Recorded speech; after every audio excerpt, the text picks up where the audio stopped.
I wanted to tell you that recently my father passed away too, and my 5-year-old boy loved him very, very much. And I wanted to ask you, how can I keep his memory alive in his life? First off, if there were any journals that he had, if you can preserve them, any pictures you have of them together or just of significant events in his life. And I'm sorry for your loss, by the way. That's very, very difficult. But I would say that you could write your own journals of memories to pass on to your children.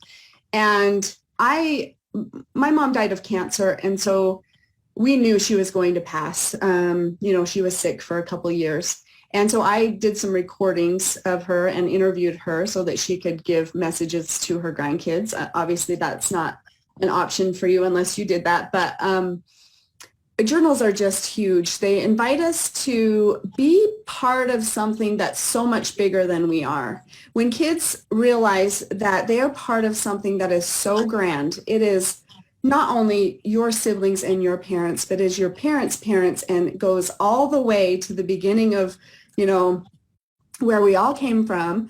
And every one of them had hardships and successes, and, they learned from life and life experiences. And when kids realize that, they get a sense of belonging, of being involved in something that's so important, Mm-hmm. So I think it's really important to pass that legacy on. My family was really, really good at journaling, and I'm very blessed I have a book that's, probably a few hundred pages that's journals that somebody took and typed up from like 6 generations. And it goes back to the mid 1800s. So, I get to read about my ancestors from, pretty far back, and it's just very special. So whatever you can do to capture those memories of your dad and pass them on to your kids is going to be beneficial to them.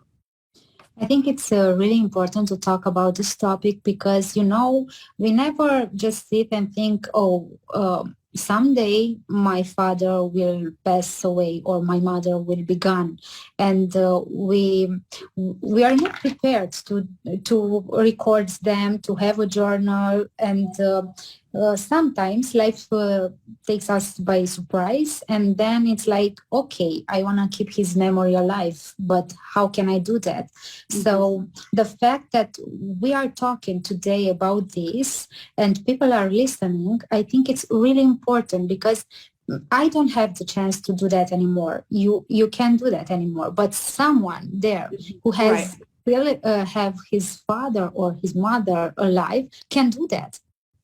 Right. And it might be an awkward conversation to be like, one day you're going to be gone. Let's capture some memories.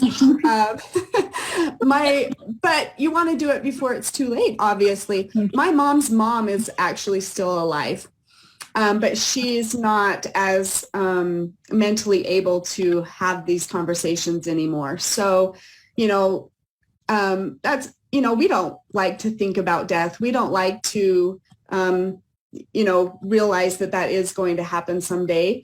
So maybe just have a fun family night where you're like, let's all write, some journals. In the back of this book, I have a list of questions, and there's millions more online, where you can just go and answer the questions and write them down and just make it an activity, and just to record some thoughts and feelings and memories. Yeah, it's like a legacy you can pass on to your children, and after that to your nephews, and so on. It's a really important and a really great advice.